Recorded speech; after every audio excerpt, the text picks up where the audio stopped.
Hello, everybody. What's going on? It's Thursday night, 8 o'clock Central Time. It is People in the Boxes, episode 133. What is it? February 27th today, 2025. Let's go. We're going to play a little intro for about 4 minutes and 20 seconds to give us some time to hit that like button and share it out and tag some friends and all that good stuff. If you are catching this little video right here, you might be catching the replay. I encourage you to check out the show. Check it out. Let us know what you think and leave a comment. And we will be right back, guys. Let's go. A cozy room where the lights are dim sits Waylon the farmer with a heart full of whim. He's not tilling fields or sowing seeds, but planting thoughts, fulfilling needs. People in the boxes, that's the name of the show, where voices unite, let their stories flow. From all walks of life, they come to share their hopes, their dreams, their daily fare.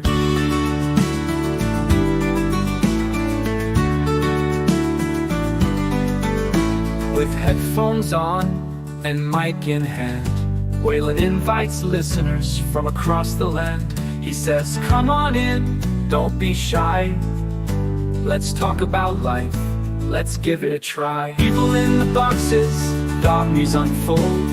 In this podcast, hearts are bold, breaking down walls with every word.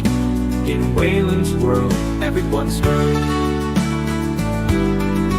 Everyone's heard. From the city slicker to the country lass, every episode a new class, discussing love, work, and everything in between. Waylon's voice, the perfect scene.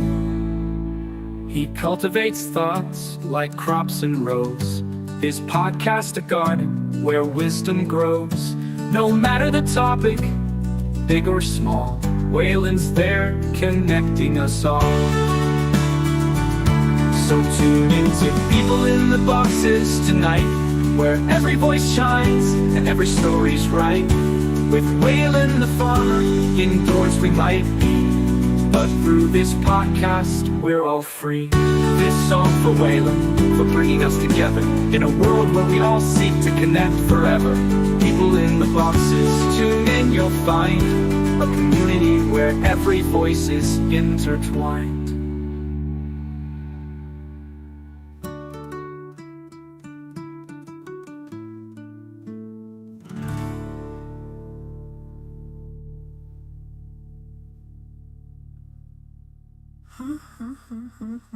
If you cultivate thoughts like crops and rows, every episode a new class, discussing love, work, and every word. In Waylon's world, everyone's heard.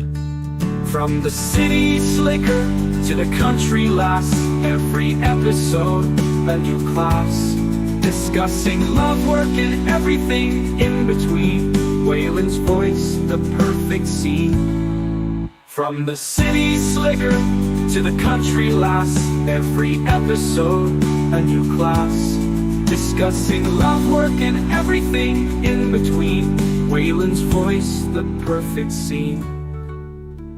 He cultivates thoughts like crops and rows, his podcast a garden where wisdom grows. No matter the topic, big or small, Waylon's there, connecting us all. So tune in to People in the Boxes tonight, where every voice shines and every story's right. With Waylon the farmer, indoors we might be, but through this podcast, we're all free. This song for Waylon, for bringing us together in a world where we all seek to connect forever. With Waylon the Boxes, tune in, you'll find a community where every voice is intertwined.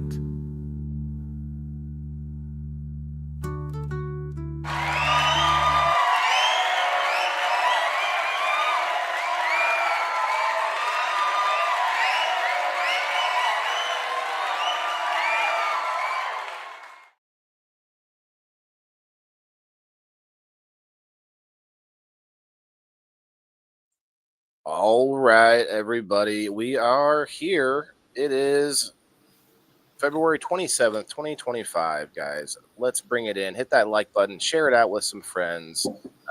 Tell all your friends about it. It's People in the Boxes. Tonight is episode 133. I invite anybody to come up. I did put the link out already. I'm hoping to see more people come up and share tonight.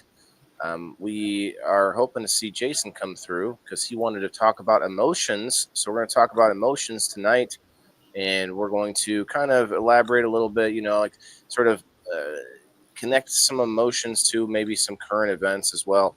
So there's going to be kind of an in and out of the topic, but emotions are so connected to everything that we do. So we're just going to kind of have fun with it and roll with it and do what we got to do because it's People in the Boxes, a show where we share our experience, whether that's current experience, life experience, our thoughts on a topic, and we gain perspective by doing so. So let's make it happen, guys. We're going to do I guess, a challenge. We'll see.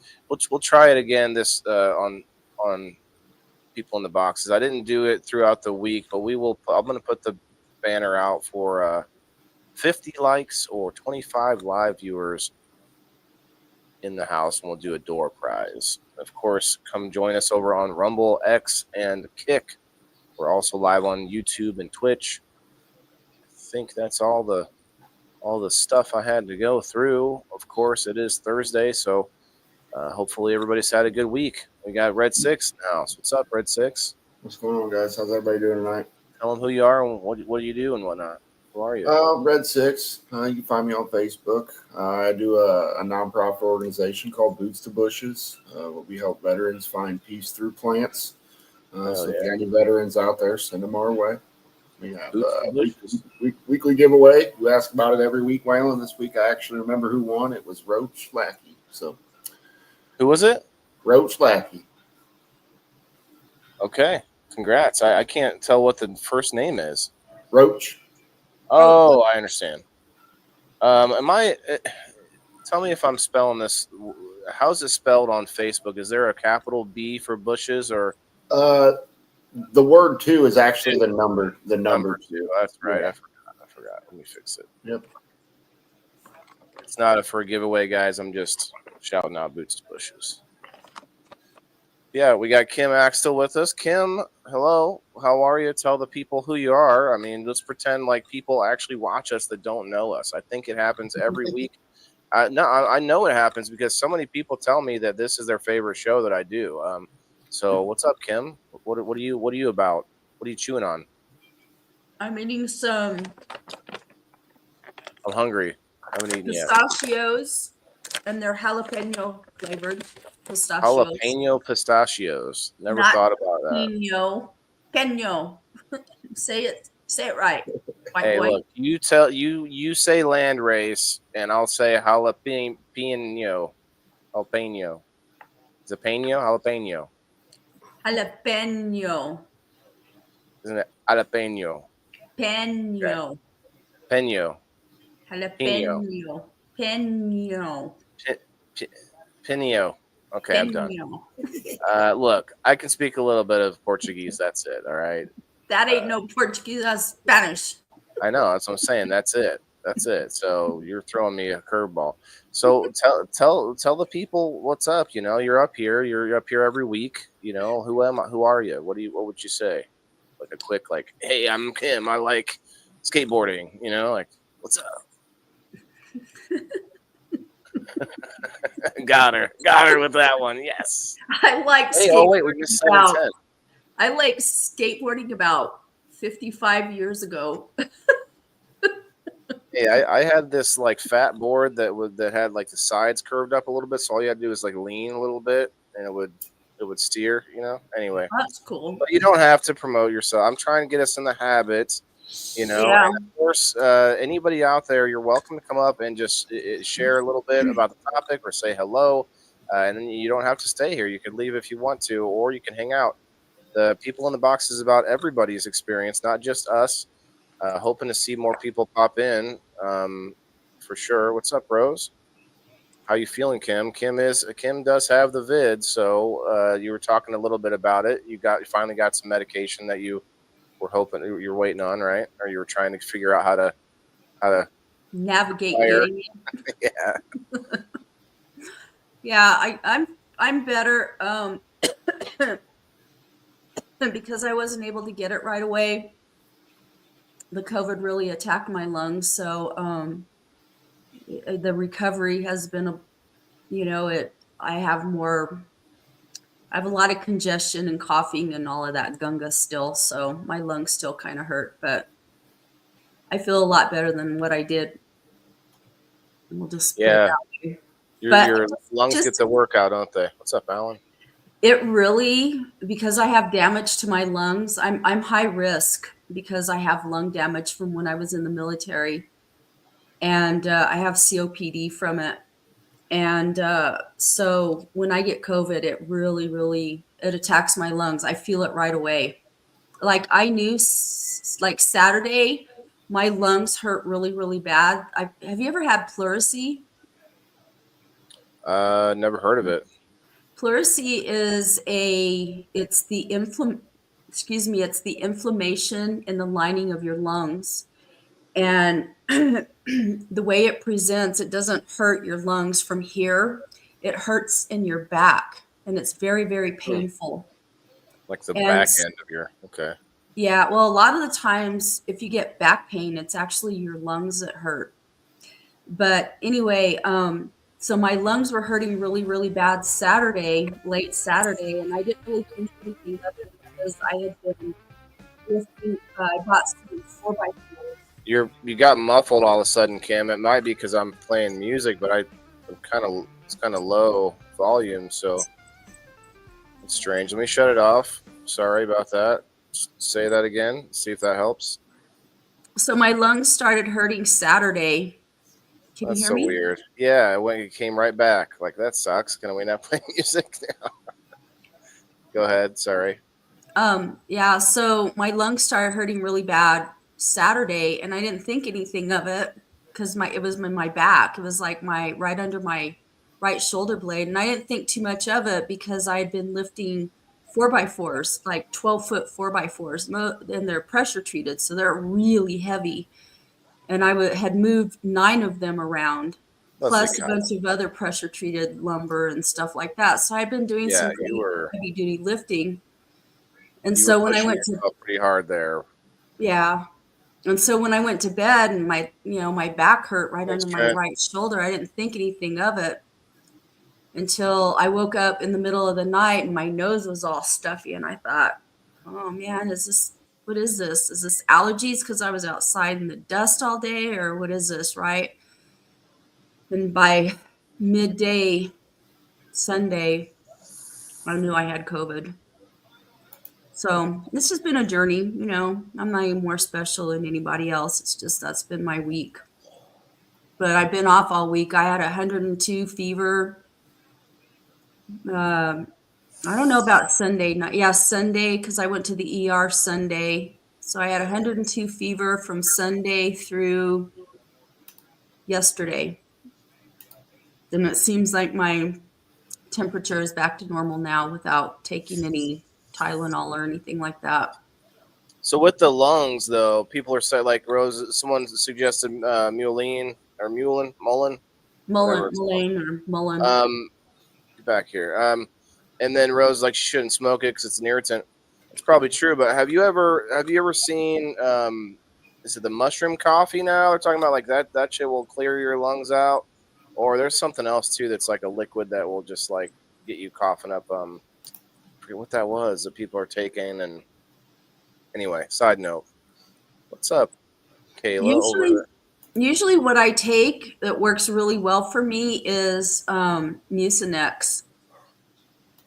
I got Yeah, H1N1 when it first came out. I lived in California when H1N1 came out, and I got it like right after it hit the news, within like 2 or 3 days, I was sick.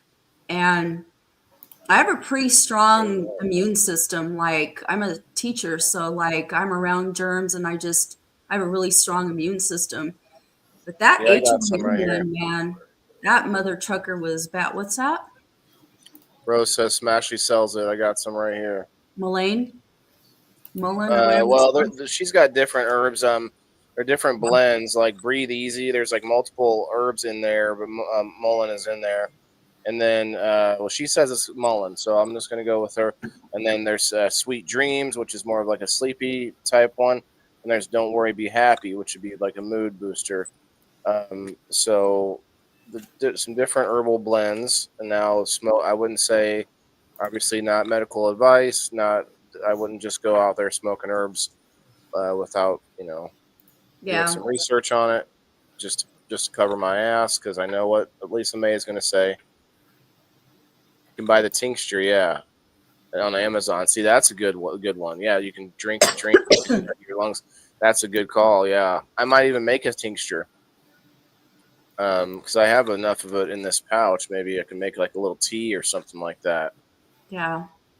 Yeah, I need to start looking at taking mullein and stuff because I honestly, I don't take any prescription drugs. Like I'm healthy enough that I don't take anything for blood pressure or cholesterol, nothing. I got allergies, and I'm taking so much shit for that, and I don't actually take it all, honestly. For the most part, I trying to let my body, do its own thing and not be a crutch on like inhalers all the time. So I most of the time don't take it Let me unless I tell start to feel it getting let me tell worse. you something. Let me give you a piece of advice, and this comes from experience. Cut down on stuff, on your carbohydrates that cause Mm, inflammation in your body. All right. yeah. Because one of the things that I noticed, I have really bad allergies. Like I'm allergic to dairy, I'm allergic to eggs, and I mean, I'm bona fide allergic to those things. I've had testing for it. So it's not an intolerance. I've been allergic to dairy all my life, eggs all of my life. They make me incredibly sick and do, Elderberry, Leslie. Yeah. but I have Oh, uh, gummies. Nice. mold allergies. I have pollen allergies. I went keto I went true Nice. keto for about 3 or 4 years. And I had little to no inflammation in my body. My body felt so good. I had no pain anywhere in my body. My migraines went away. My allergies went away. I have asthma because I have the COPD, and certain weeds in the fall make my breathing really bad. And all of that went away when I got rid of the carbs in my diet. Yeah. And I'm not carb free now, or I'm not low carb like I used to be, but I don't take in as many carbs.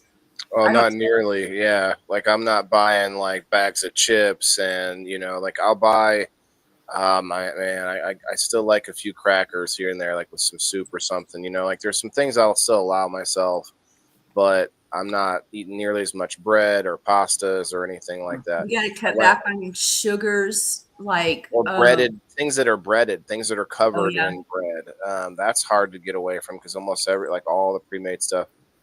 And the only thing, come on up, Elisa May, Leslie Cobb, come on up. We want more people in our boxes. It's kind of lonely up here. It's been a very slow week for me, and that's all right. I'm just getting through it. We getting through it over here, and I've learned a lot of things this week. So I still do my thing for a reason. And like yesterday, I talked to Grok for a little while about milk and pasteurized milk and the difference of like whole fat and all these different like terms with dairy products. And we talked about French fries with tallow, and we talked about a few other things. It was a good episode. And then what was it? Tuesday was a whole restaurant, an Italian restaurant, which was definitely not healthy, obviously.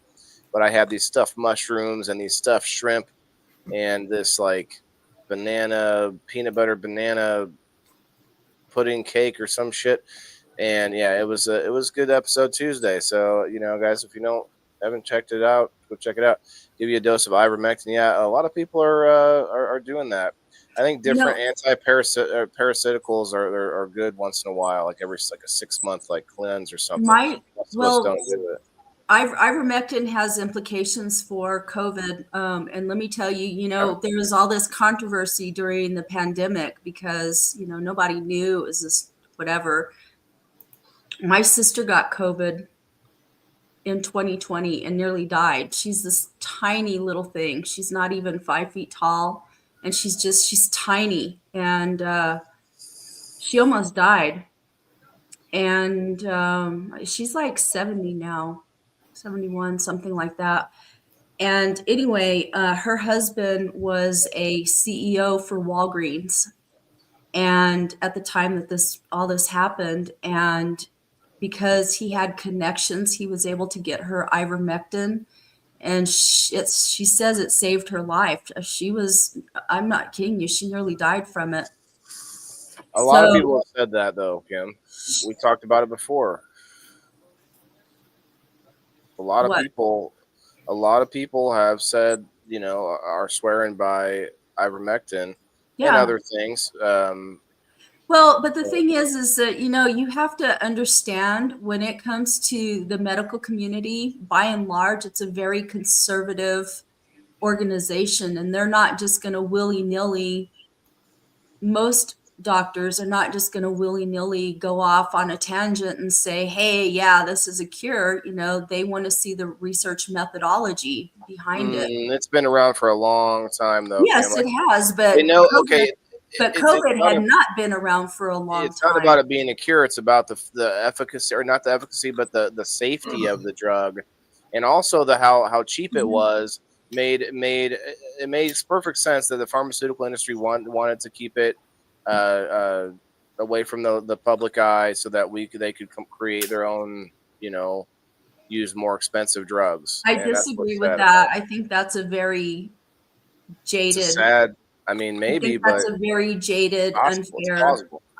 Well, I don't think so. That's just not responsible, in my opinion. Pharmaceutical companies, I know people that work for pharmaceutical companies, and I'm not sitting here being a proponent for pharmaceutical companies because I've I got hope my not. issues with them, Don't you know.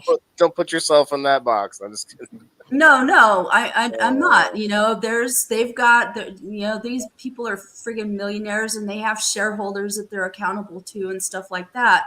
But by and large, the majority of people that work for those pharmaceutical companies are doctors, and doctors get into doctoring usually because they care about patients. They want to see people be healed and cured and whatever.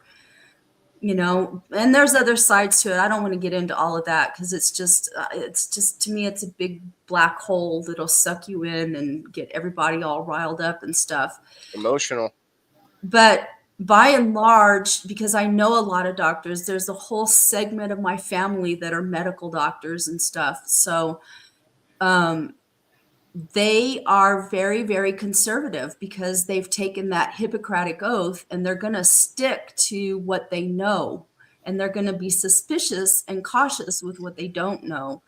And we had COVID come out. It's this, I don't want to say it was a brand new thing because COVID has been around in some form in animals for a long time, but this was a new thing, and it was in humans, and they didn't, nobody knew enough about it to know what was going to work and what wasn't going to work. But there was no Nobody, reason to demonize ivermectin like it was. well, but the thing is that people were going out and taking things that were killing them. Okay, but you just What said was that the they. there was another medication that's a common medication, and I can't remember what it was that people were taking, it was like something that they used for curing parasites in fish. And it was Yeah, killing people because people were so afraid and so desperate, so they weren't seeking medical attention. They were trying to cure themselves on their own, and they were killing themselves. And there's a responsibility that the medical community has to the public to say, hey, don't do that, man, because okay, but that's not ivermectin though, because you just said that they fear the things that they don't know yet. They don't know well enough yet. Well, that would have been the new shot. That would not have been ivermectin. That's been around way longer, 20, 30 years. That shot is not that new. Stop making out like that shot's new. That technology has been in use for a long, long time. That's The not the only same thing, thing as the shot. The technology, like the wheel, has been around a long time, but the car is much newer than the wheel. Like that, don't act like that's the same thing. Now, there's the shot was a new thing. They rushed it out, Operation Warp Speed. Otherwise, that wasn't a thing, you know. So like that's much yeah, but newer. the That logic doesn't. technology that made it new had been around for a while. They've been treating cancer patients with mRNA. Okay, I concede that, but let's The tie only this thing into that was new was just the little piece part, the RNA that they took for COVID. But well, let's yeah. tie it into the That being topic. Um, Yeah, because I people, mean, definitely shit like that, it plays into people's fears. And a it lot of the does. times people have emotions, their emotions are tied to their fears. That is part of the problem. Is that if, people, once your emotions take over, logic is out the window. You're You no know. longer in a rational state. Yeah, and a lot of people were probably put on. Okay, how do I explain this? A lot of people are now skeptical of everything they see, but mostly in the medical industry, we're talking about with what we were just saying about the shot and whatnot, COVID in general. A lot of people are skeptical because, for one thing, all the conspiracy theories came true. It came from a lab. You know, we weren't allowed to talk about that. We weren't allowed to say those things. We weren't allowed to talk about ivermectin. There was like they smeared Joe Rogan with the horse paste and all this and that, and it was all fake bullshit they made up. So there was all these little like psyops happening, including the Fauci lying about where it came from and gain of function, all this stuff. Fauci's given a pardon. I mean, like people's emotions are high about that as well. So you got to realize people that are scared about the things that are I believe they're still in this sort of manufactured bubble by a manufactured. The virus wasn't manufactured. It was improved upon for it was improved upon for functionality, but it was not gain of function research. You know, like that's. But anyway, my point is, emotion wise, That's a you're going pretty to good have both point. sides, right? But Well, but let me just say the danger for the people that are more skeptical now. To your point, Kim, those people are now driven so far skeptical. They're saying no vaccines ever, no nothing. I trust nothing now coming from any like. So there's a danger in that too, because now there's going to be people that do not go to the medical industry at all because they don't trust any of it anymore. And well, I can see that there's still, contingent's been out there for a long but time. that's a much bigger. I'm Well, just I saying that's a much agree. bigger It's group of people grown now. wings, but I They're mean, distrustworthy. we went Untrusted. through whether you want to admit it or not, freaking COVID, the pandemic was terrifying. People are traumatized from that. I yeah, still am traumatized from it. I'm a pretty damn strong person. I will Like, never forget the day I went to work when they shut everything down, and it was eerie driving to work that day. Like what? It's going to be funny and Nobody like you nothing's you, open. you want to know when it hit for me. should be pinned, Elisa. Do you Yeah, remember the day? It was like March 10th or something. It was like March 10th, right around in there when the NBA players all got sick with COVID, or a bunch of them did, or yeah, something like that. that's You on the remember game. that? Yeah, One of my close friends, her birthday is March 10th. And so that had been on the news that day. We went to dinner at Outback for her birthday, and I didn't have time to go to Sam's Club to pick up apples because I used to eat a lot of apples. And I didn't have time to stop by Sam's Club that day to get any apples so that I could have apples for work. And so the next morning, I got up early and I went to Sam's Club because I have a business membership. And I walked in the store. I hadn't been into Sam's Club in probably about a week. I walked into Sam's Club and I freaked out because that fucking store was nearly empty of food. And I went, oh my God. And so I like That's back what scared in, people. yeah, that freaked me out when I saw that. I was like, oh my God. And so you back it up What's about, up, Cindy? Three that was buds. March, back it up to the end of November because I had been watching what was going on in China, me and my students for Okay. social studies. And in November, I went to my boss and I said, my principal, my head principal at the school, and I said, I have a feeling that they're going to shut everything down here in a few months. And I said, because that virus is here. I said, they didn't close the borders. I'm pretty sure the virus is already here, but we're just not hearing about it yet. And he Yeah. said, I know, because he was part of he had been part of the medical community, so he knew things too. And I agree with you. He says that school doesn't have a plan. I said, what's the plan? He said, there's no plan.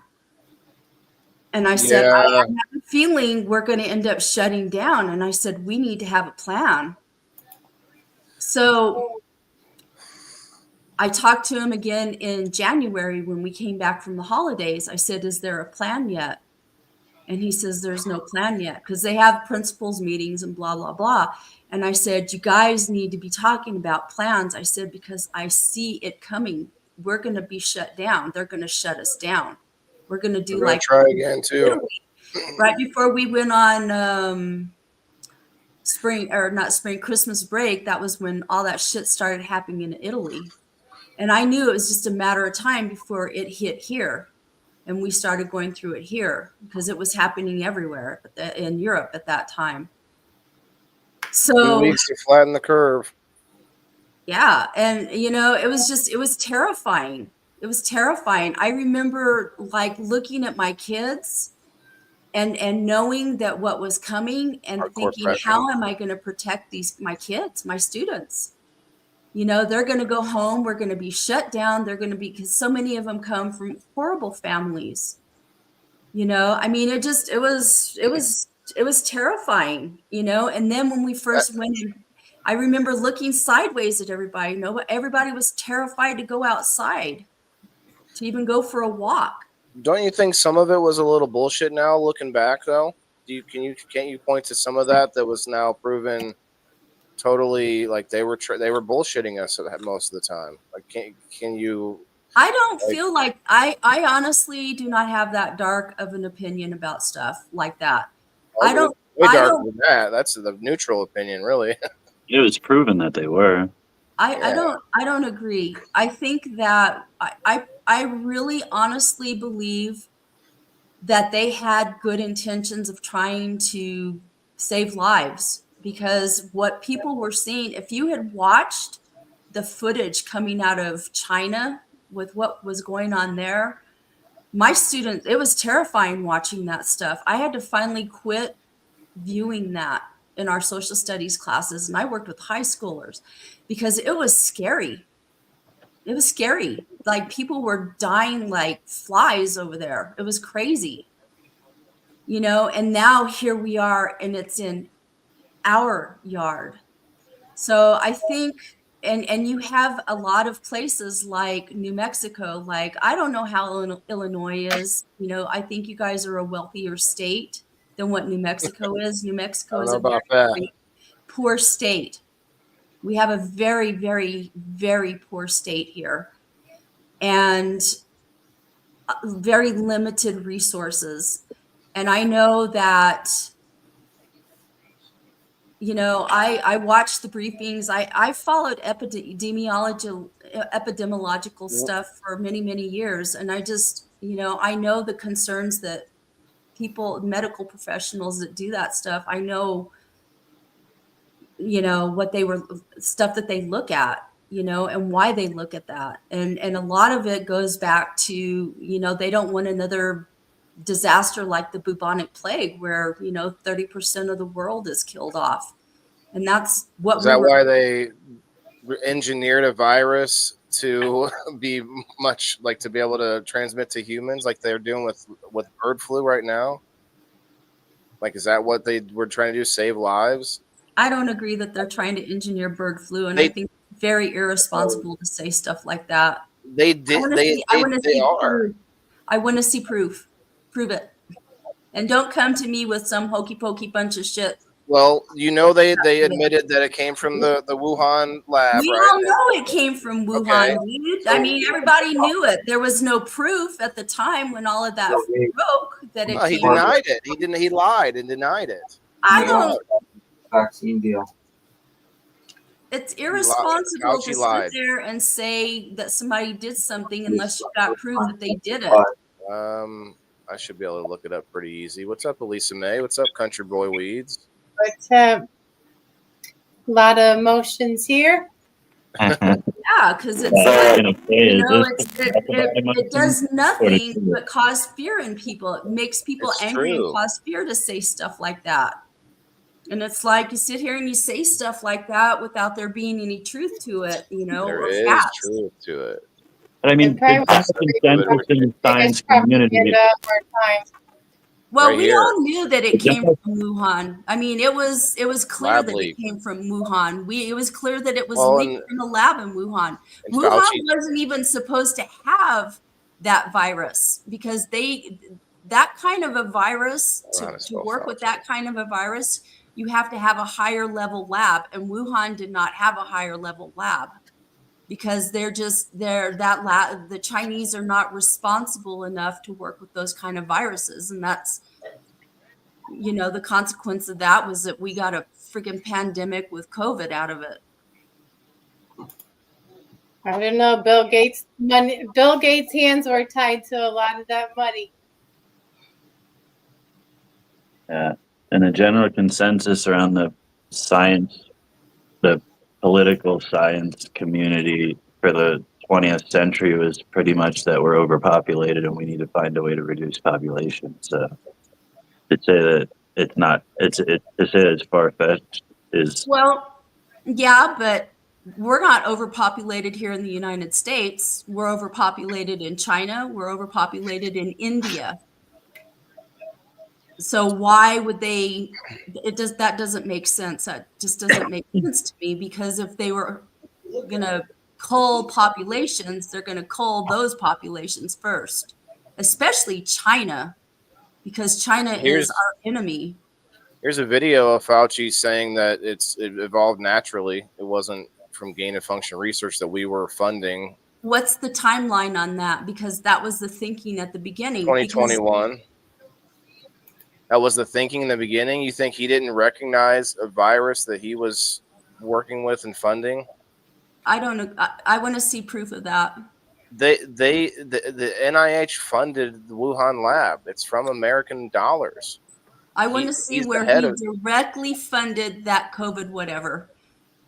Because a lot of the times that money goes over in grants to study things, that doesn't mean that they're directly involved in funding COVID research.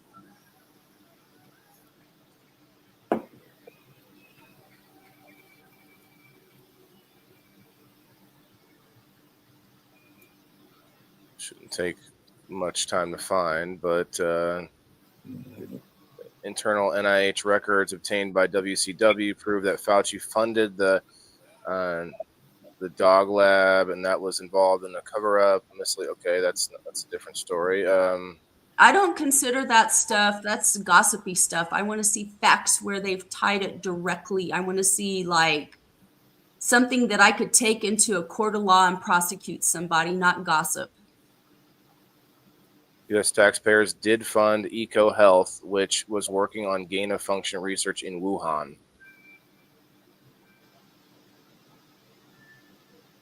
Yeah, they funded stuff in Wuhan.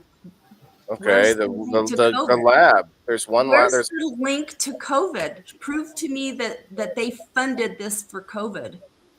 Well, COVID came from that lab, and they fund that lab. Like, well, I mean, you're saying that doesn't mean that they were funding research on COVID. means that Wuhan wasn't even supposed to have that virus. They're not that kind of a that's virus. not what I'm saying, Kim. That if a lab that I was funding had a virus break out, I think I would freaking know about it. If I would want to know about it.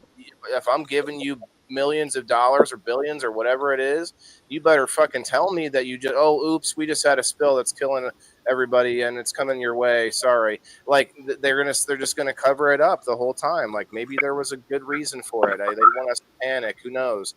But I mean, let's just be honest about it. Like I actually pulled up Grok here, Grok 3. It's very, very good. It was the Chinese who were denying that it came from them. The Chinese were saying that it came from.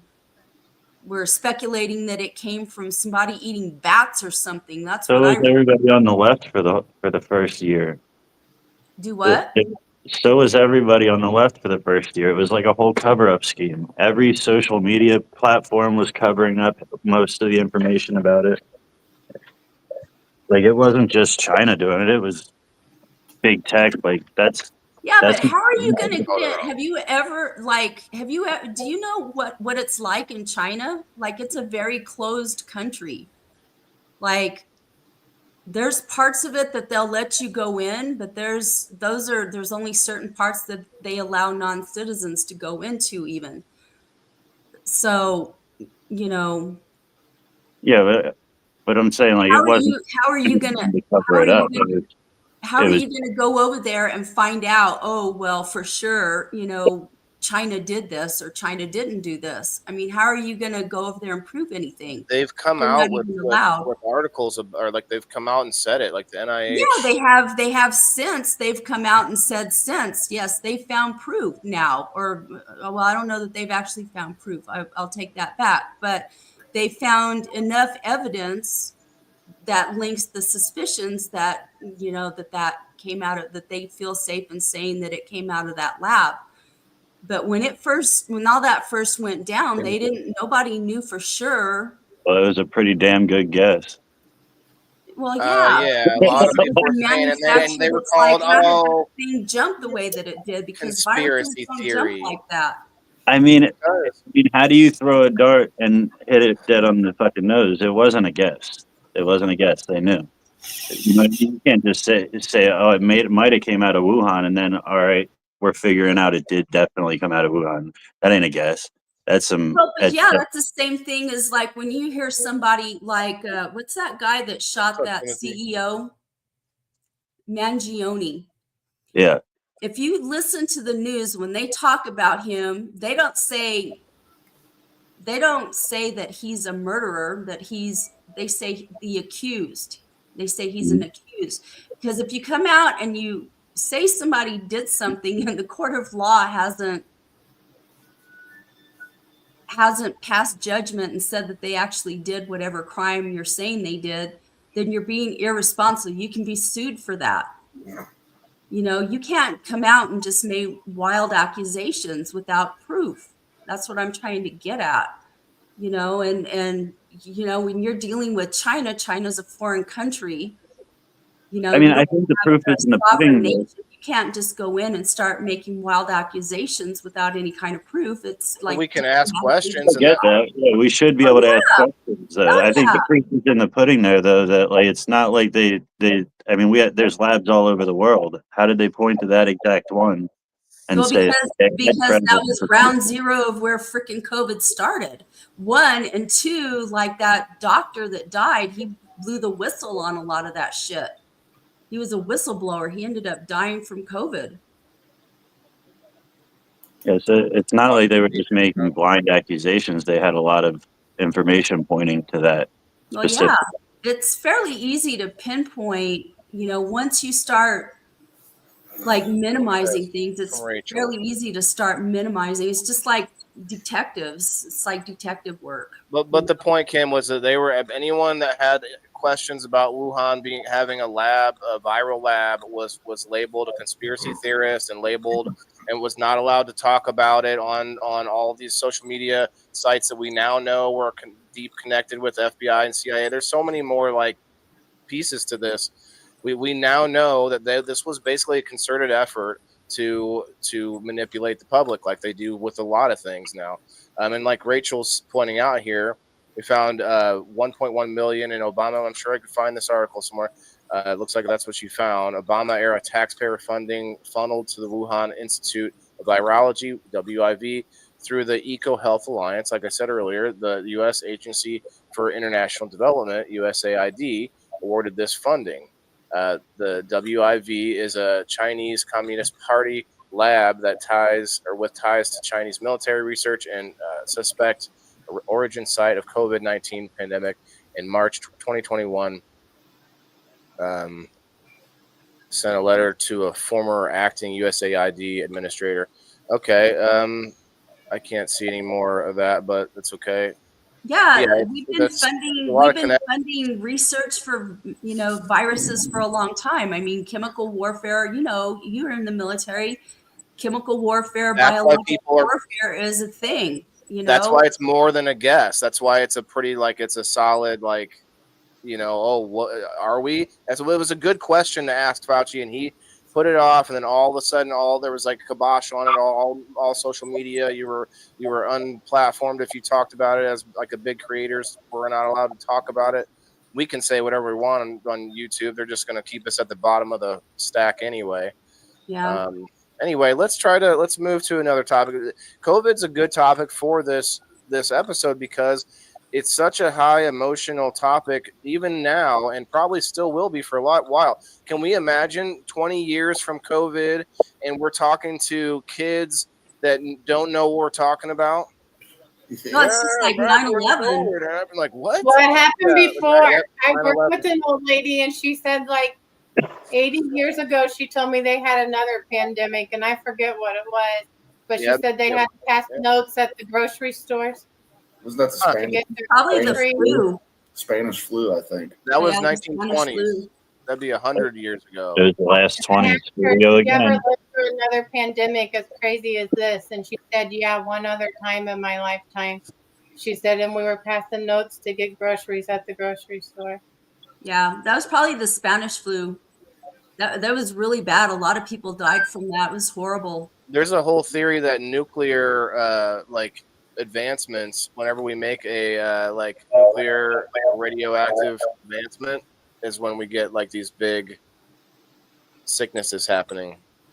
Oh no, we should have learned a lot from COVID too. That we're not prepared for a lot of shit, and that you can't believe everything you hear.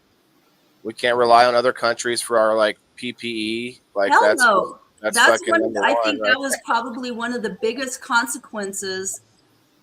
Was that the shutdown? We couldn't manufacture anything. We don't have the infrastructure We're changing that now. How many years? I couldn't wrap my head around that because supposedly we needed an N95 mask to be able to work with patients that are airborne disease and they go in a negative energy room.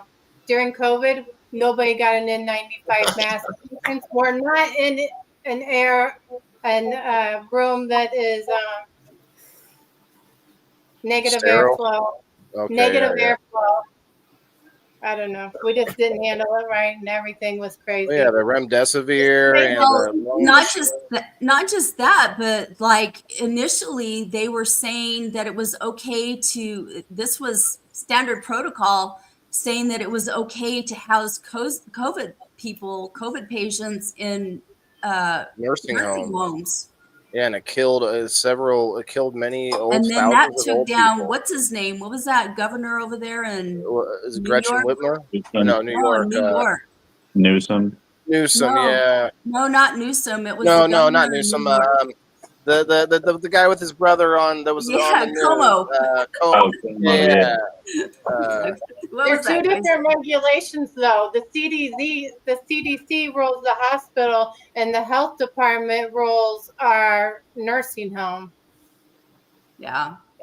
So I don't know. There was just a lot of bad things that happened, but one of the things, and this is one of the things that happens in leadership, and this is at all levels, whether you're a governor, the president, whatever, is that you try to control the information that you send out to the public because you don't want mass hysteria.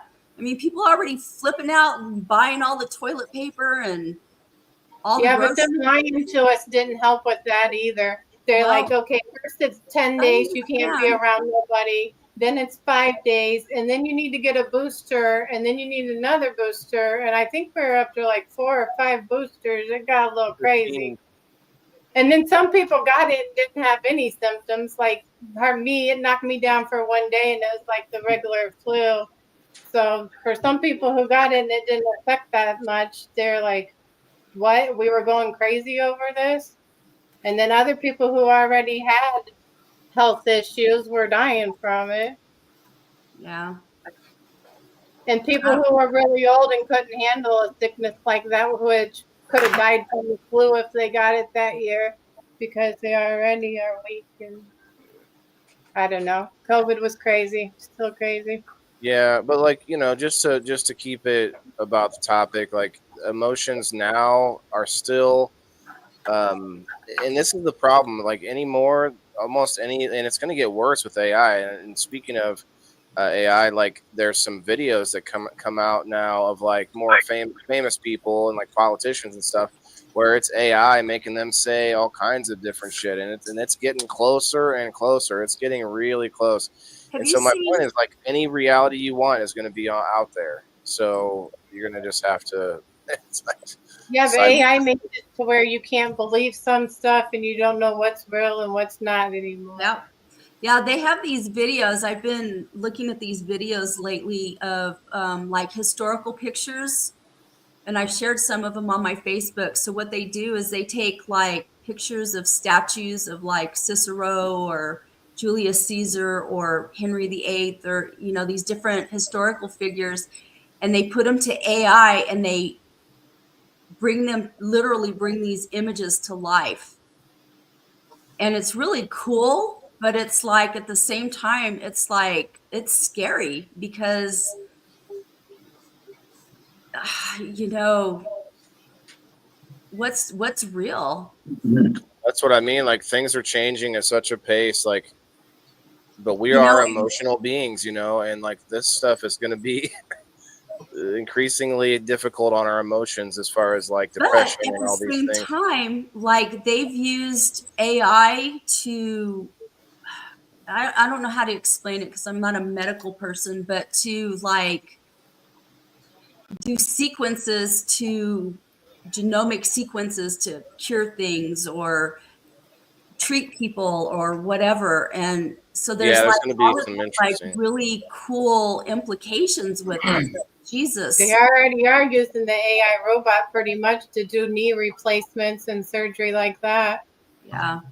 I had my surgery done by a robot. Yeah, a lot of it is. How was that? What did you think? I was asleep. I don't know. Yeah, but I know, but I mean, did it freak you out to think of a machine?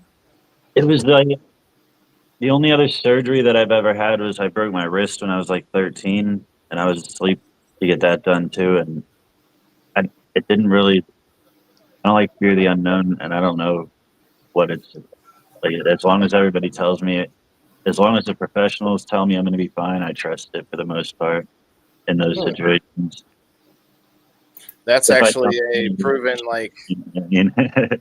Yeah. So that's a proven like psychosis. Like, well, I forget what the name of it is, but basically the trust of like someone who looks like they're an authority on the matter, like the white coat theory or the white coat syndrome or something like that.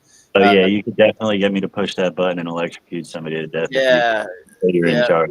They tell you to turn it up past the part that clearly says safety limit, and Yeah. like I was just watching this Joe Rogan episode. I forget what the guy, the name of the guest was, but he's basically a self-researched expert of like manipulation and hypnosis, the mind, all these different things, and they're talking about like 100% of people they can get to like they can get you to think with the mob or think with the crowd of people in the room by simply putting you in a room with what you think are a whole bunch of other volunteers, but you're actually the only volunteer, and every other person in the room, slowly but surely, they say, like they say the wrong answer for the question, and then eventually it comes around to you, and the person who's a real volunteer will say the wrong answer 100% of the time, they said.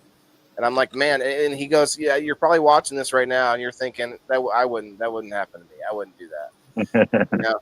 And I'm like, I still find that hard to believe, because there are people out there who are contrarian, like anti-conformists, who automatically don't want to say like what everyone else says. You know what I mean? It's an interesting experiment, because humans, what the guy also said was, humans don't have a firewall, and our emotions are immediately the way to like hack us. Yeah. If they can get you to like they soften you up, they there was all these like steps he was talking about on how to I feel like at least somebody like, I feel like I would, but I probably wrong, but I feel like at least somebody would be like halfway through it, like y'all are doing this on purpose. Like you better test more people. Yeah, like you didn't all say triangle to a square by accident. Like, Right. They were saying like which bar was the longest or the tallest or something. It was like a graph, and everyone was picking the middle one, and for some reason, and he's like, yeah, everybody they'll go along with it. I'm like, wow, that's called mob think, group think, or whatever. Yeah. Okay, guys, I'm trying to find the number. I think a lot of the times, if you have people around you that are reinforcing same thoughts and stuff like that, everybody just kind of goes with the crowd. 19. Linda Lee, you're going to be number 19. I got a couple numbers to add real quick. The thing that was weird about my surgery, I thought, was that they had to blow me up with air so that the robot could see what it was doing inside of me. That does sound it. Where did it blow you up at? Talk about bloat. Yeah, my whole torso was like a balloon. Yeah. And even after I woke up, I had pockets of, it's not air, it's CO2. I had like pockets in my body. Scared the hell out of me for like a week until they all went away. You should have been like intestines or what? Yeah, like all around everything. One was like below my rib.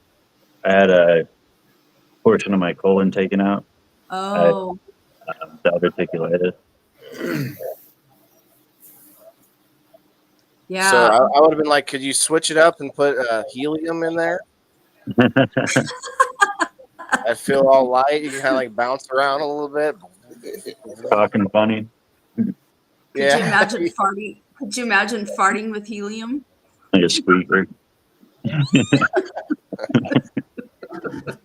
I just want to be able to dunk a basketball, like it's like the Nutty Professor. They did the same thing with me, Dean, when they did my stomach surgery. They blew me up with a lot of, I think it was so that they could move like my liver and body parts around so that they could get in there.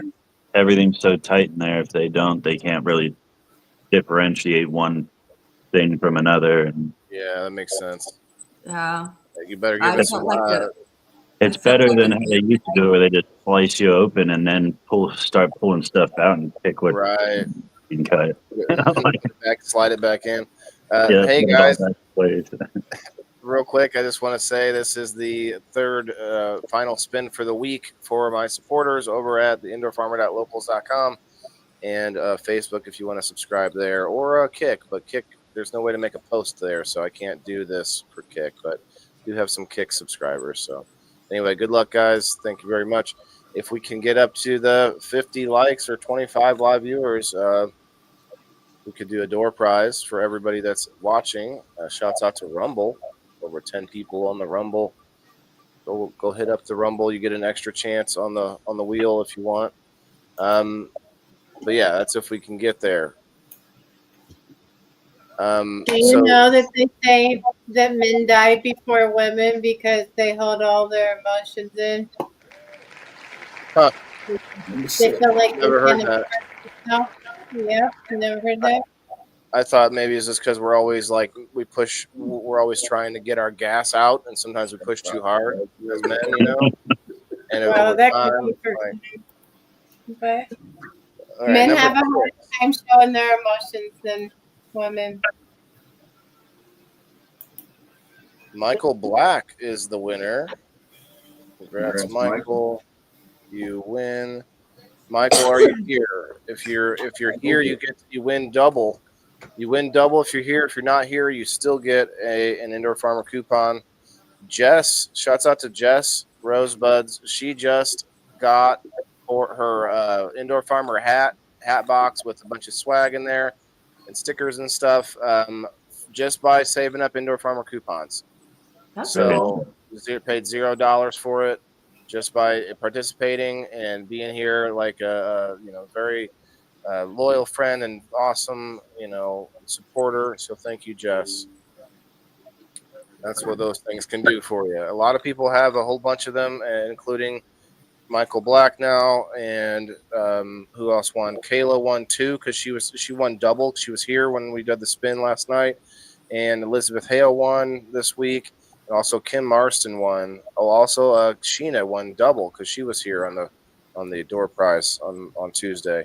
So let me write down Michael Black. Bean, you have a couple too.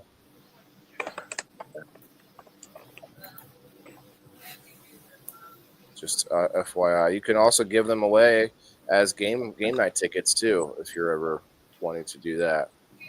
That gets people into the game night that haven't tried it, that aren't part of the community. It's always fun. I Sheena haven't does done that. game night in forever. I haven't done game night since around the time that I put my lives on hiatus.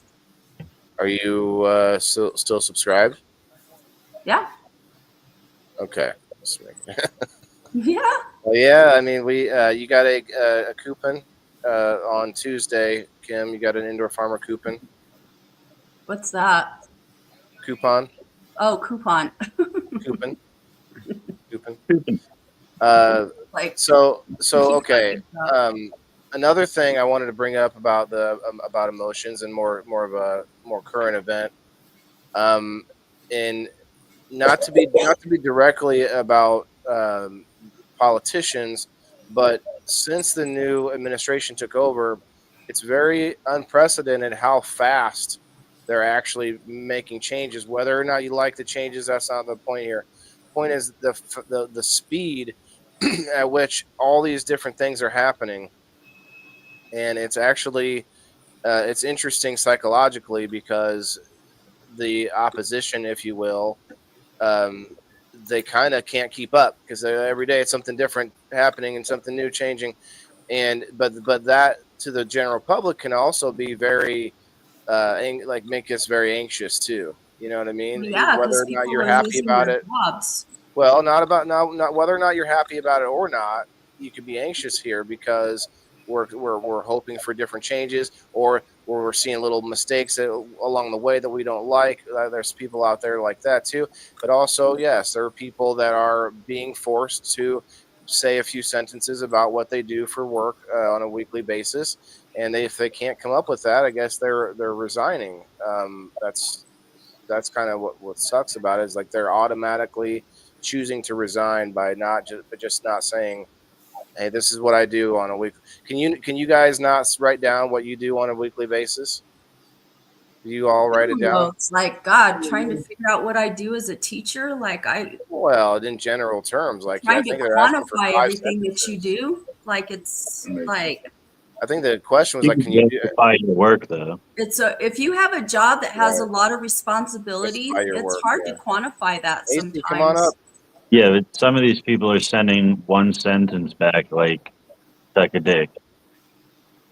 You know what Yeah, I mean? Instead of even like say like justifying their work, they're that's a like, pretty simple ask. Like, hey, But can you, like, I'm new well, here. you might Tell me what think you it's do. Like, simple. You might what think if- it's simple, but not everybody's good at communicating, first of all.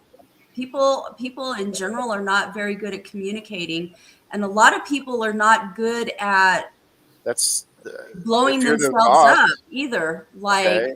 you know what I mean? It's not as simple as you think it is. It's not quite Not at just saying suck a dick, like that's a little bit on the like an extreme, like not even trying kind of side. Like if it's not that simple, okay, I'll give you that. But I can also say that they don't need to be like, oh, fuck you. Like the 5 sentences about what you do, like what is it, what is your job, like what's your job description, basically. Like that should be the simplest thing. Like now, if you say, give me every detail about the intricacies about the ins and outs of it, yes, then you're looking at a I more don't think it complicated was question. couched like that though. I So, think he He has. asked for 5 things. Give me 5 things that you do, and people aren't even able to give him that. Go ahead, Bean. I was just quoting the movie. What is That's it you okay. say Let's not. what is it you say you do here? Right? Yeah, it's office space. Every company, any company would be like would have like you'd have to justify your job at any company. Like I don't see why this is a bad thing. I think it's a good thing. Now you're also they're given like severances are also given the choice. Like I mean, you want to be fired or at least try. Now you're saying they may not communicate it well, but an attempt is better than just allowing yourself to get fired. And they're not even a lot of them are not doing that. That's the Well, a problem. lot of people are being directed not to do that. Like one of my good friends, I was just talking with her, and By the resistance. her sister works out at White Sands Missile Range. I don't know what she does out there, but she's done it for a very long time. And the commander told them not to answer those emails. So some people are being told to stand down from them, and that was just as of yesterday. So I don't know. Like it's not as simple and cut and dried. I don't know. There's a lot of stuff that's going There's a with lot of this. there's a lot of fear mongering too. Like oh, they're firing the entire like forest industry. Like that's not happening. Like a percentage maybe, but like they're making all What these they're like doing, moves to fear, what make they people are scared. doing. Okay, so they initially offered to employees that were beyond the 2 years, because you cannot out and out fire an employee without cause. That's against the law. So what they did was they initially came in and they asked people who wanted severance packages. They offered They those. gave people offered, And yeah. I don't That's always know good. who Wrong all with they that. offered those to. I don't know how that went down. I don't know if it was offered blanket to everybody that's a That's a federal good thing, worker right? or That's a good whatever. thing. Well, whatever, it gives people a choice, right? Yeah. Um, because, I don't know how that was articulated or who all that was articulated to. Okay. But what they're going after are the employees that have 2 years or less because they're probationary. So if you are a probationary worker in the federal government, you're gone. Period. Okay. And you can get rid of those people without cause because you're probationary. So they're A not lot of getting rid people. of these fat ass lazy people that everybody keeps complaining about. They're not getting rid of the bad workers. They're getting rid of all the newbies because they can, and they can make So a big impact that way. so In my opinion, this is a dog and pony show. you're saying they did not give all government employees the directive to send in an email about what they No, do, I'm not or if saying that. I am not saying that. This is that's a all new of them. thing. That's not just I'm okay. saying, I'm saying that the people that have been fired so far, 20,000 of those people that were fired so far took severance packages. They were offered severance packages and they took them. There's 30,000 people, and this is old data now because this is several days ago.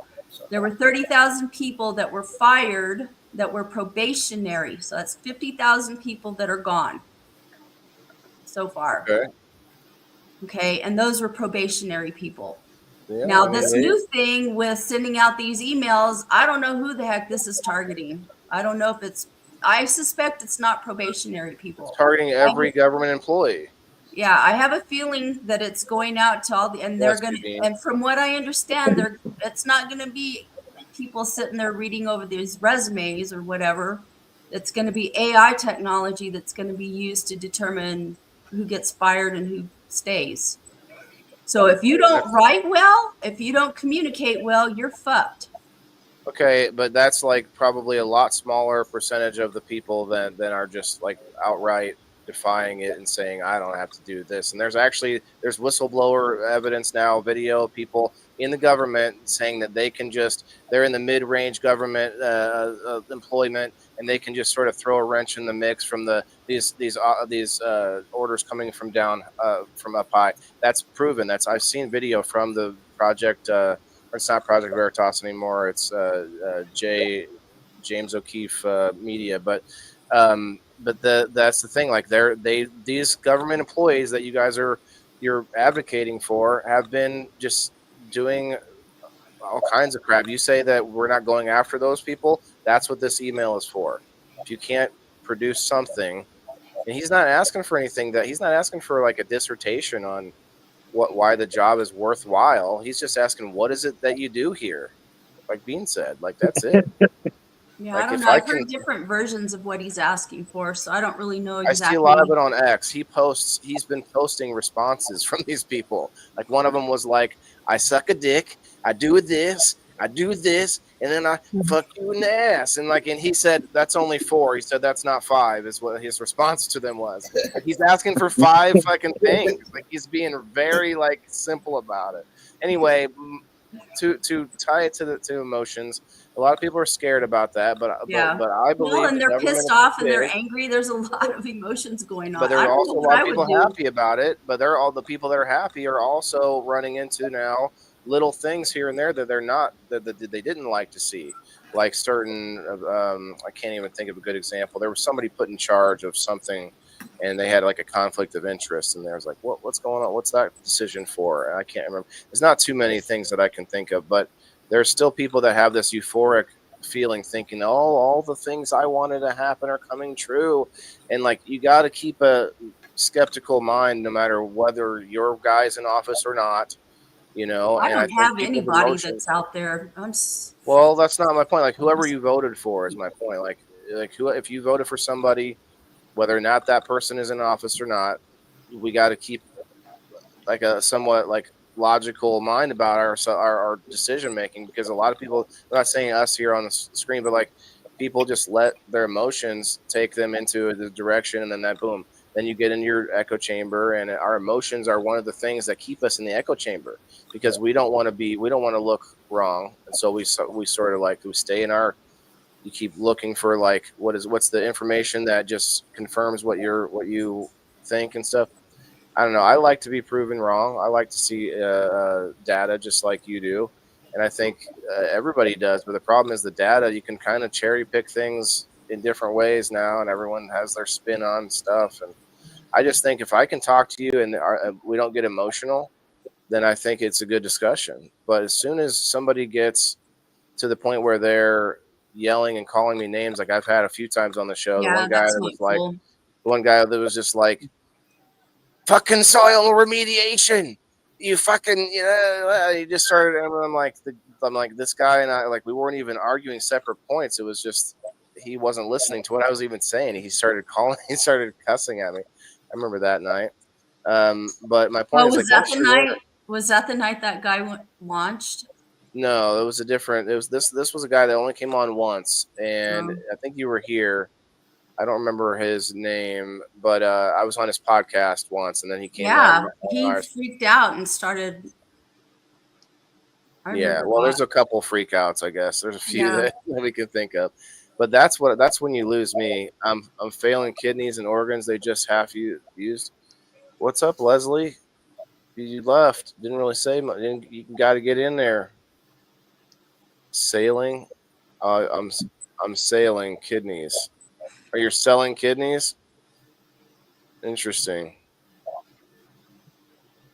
Stupid Robert F. Kennedy said that the measles outbreak is not a big deal. Great, we're in big trouble. I mean, people used to have parties for the measles, or no, was it just chicken pox, not measles? Measles hasn't been a problem for a long time. I guess there's an outbreak for it. Hey, what's up, Ann? Yeah, it's Oh, really hello. bad. A little kid died from it. It's Well, that's measles is that's nasty. kind of what I was thinking about with COVID. We've had like a dozen different in my lifetime. We've had at least a dozen different quote unquote pandemics that are named different things. So there was a lot of things done differently this time that now looking back was not good. That's why people are skeptical. That's why moving forward, you're going to have people that dig in on the anti-Trump side, no matter what happens. Like that's why a lot of people that post things that are that I already know hate the man, and then you're going to post something that's clearly like something against him. Like that's not going to be very convincing. But if you give me something to go on, like more information, or reasons or whatever, like that's why I get into it. But I try not to though, and that because people on Facebook will get very emotional when you reply to them. Like I have one guy that just will write like a whole book and back to me if I say a sentence on his post, and it's like, you know, I think people's egos are on display on social media, and that's one of the problems. Our the ego turns into this like other creature online. You know what's funny? One of the things that they talked about on that Rogan episode. I'd like to find out who it was so I can stop saying that guy. I'll go look real quick. It's Chase Hughes. Chase Hughes. He was talking about how basically everybody. So he was talking about how a doctor, a psychologist, can more or less make you have split personalities. And so he basically starts asking you these questions like have you ever felt like you're having a battle with yourself, an internal battle with yourself? And everyone's like, yeah, like that's everybody though. And then like he asks all these questions, it's like literally everybody. Like, yeah, have you ever like wanted something like yeah, have you ever like wanted broccoli, but you also kind of like wanted ice cream, Like he's like keeps asking these questions where it's like literally everyone has had these thoughts because everyone has multiple like feelings, right? But the doctor basically turns into, well, maybe if I could just talk to the one side of you for a little bit. And he kind of talks you into this like ability to just kind of only be acting with the one trait, whatever you're isolating, anger, or the happy guy, whatever it is. And eventually then he moves on to, well, it's not very nice to just say like that other entity. Let's give it a name. Let's give it a name. And so like before you know it, 10 steps down the road, this doctor has you diagnosed with multiple personality disorder, and like literally can convince you that you have it. And like there's a lot of this being done for different things in order to push medications. And that's what this guy was talking about. I mean, don't believe me, believe this let's see what are No, they I what are believe it. And you know what? That goes back to the fact that people are just not knowledgeable about stuff. He's an expert in Just, influence, persuasion, and human behavior. yeah. He's an author of several books, including okay, I'm not heard. Yeah, People are probably misdiagnosed all the time. Yeah. yeah. Sometimes it is on some. There isn't it there it, whether it's subliminal or not. There is an incentive to push pharmaceuticals if you get a kickback for it, and I think that's wrong. Doctors get Yeah. kickbacks for medication. I found out a long time ago that chemotherapy is the one I think the only drug that doctors are allowed to purchase wholesale themselves and then sell to patients. Now, all other drugs it has to go through a pharmaceutical industry, which means they're looking for like this little kickback. But with chemotherapy, I'd have to verify this somewhere, but I read it somewhere years ago that with chemotherapy it is allowed they're allowed to purchase it like by the barrel load or whatever the load is. And so like cancer doctors are really raking it in. They're looking into that too. I know, Rose, I know you don't like RFK, but they're going to be looking into the fact that we put billions of dollars into the research of cancer for so many years, and like where's it going? Like they're going to be looking at like what like it's not, like there's been no there's been very little advancements in American mainstream health with cancer. Now, there have been some If things you watched popping What up. the Health, you would know the story on that, but you didn't Again, watch. So if you watched What the Health, you would have known the story on give us that. give us a How little all these info from it. how all these big companies donate to the American Cancer Society. So the American Cancer Society ain't never gonna get you a cure for it because they're getting paid by the pharmaceutical company. Yep. Yep, and it's all a way to launder money too. They pay off politicians with that same fund and keep it rolling. That's why I became a cannabis caregiver. Taz says to help patients get off of big pharma. Yeah, and that's the thing. I thought about this one day. I was like, we have to have there has to be some kind of a pain medication. You as a nation, if you want a health industry, you have to have some kind of pain medication, right? So it's either there's only two things in the world: opioids and cannabinoids are the two pain medications. Everything else is either a synthetic version of it or some kind of knockoff, something. I don't. There's very few other things that are that kind of potency on what you can actually relieve pain on. Now, maybe I'm wrong. Maybe I can be stand corrected, but those are the two major things. And this whole war on cannabis kind of came up around a similar time where we are now taking on all these exports and imports. Well, world trade was getting huge. Where do opioids come from? They come from the East, right? China, Afghanistan. I'm sure there's some in Korea, I don't know. But there's probably some other countries, but there's big time in China and other elsewhere. And so I feel like there's all these deals being made, like just like we used to have to buy a lot of Chinese chicken to China, Chinese chicken. There was all these like deals being made for us to buy their chicken like a few years ago, and I remember that, and it's like now it makes a little bit of sense. Like all this money is being transferred in order for us to buy the the poppy seeds or whatever. Pharmaceutical industries make the drugs with that and then sell them to us, and then they're getting super cheap material to make the drugs with opioids instead of us growing. We can't grow poppy seeds in America because that would look bad. There might be opium then. Oh my gosh!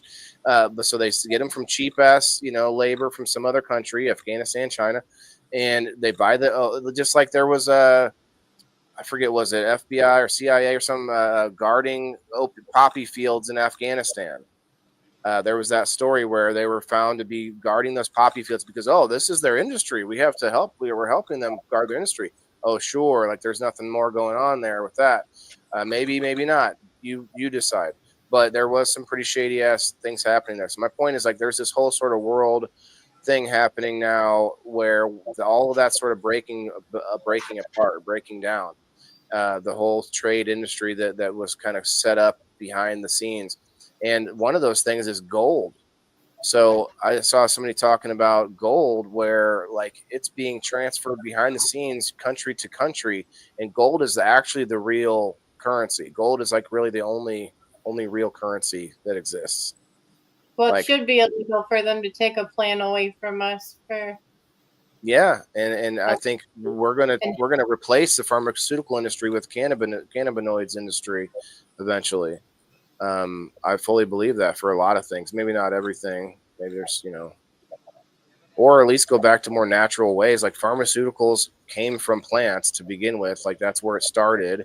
The problem is like mass production, and then with any mass production, you have the like corrupt. We see corruption with anything with like major groups of people, right? You see corruption. The same thing happens with mass production.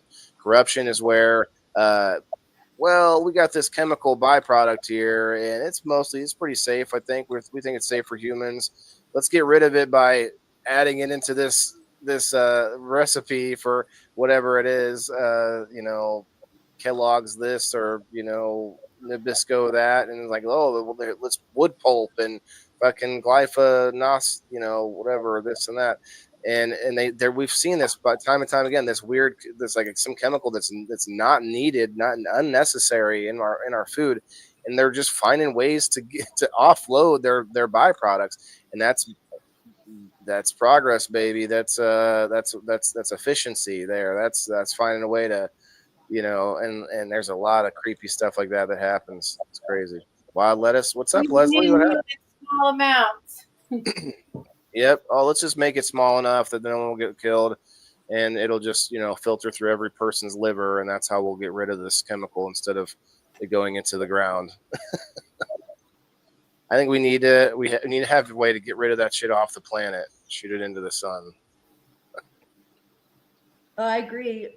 In Wild fact, lettuce. there was this guy, one of the schools that I used to work at, our custodian he was working on his bachelor's degree or something in, I don't know exactly what, but it was something related to nuclear stuff. And so he and I would, because I would usually work till about 7 o'clock at night.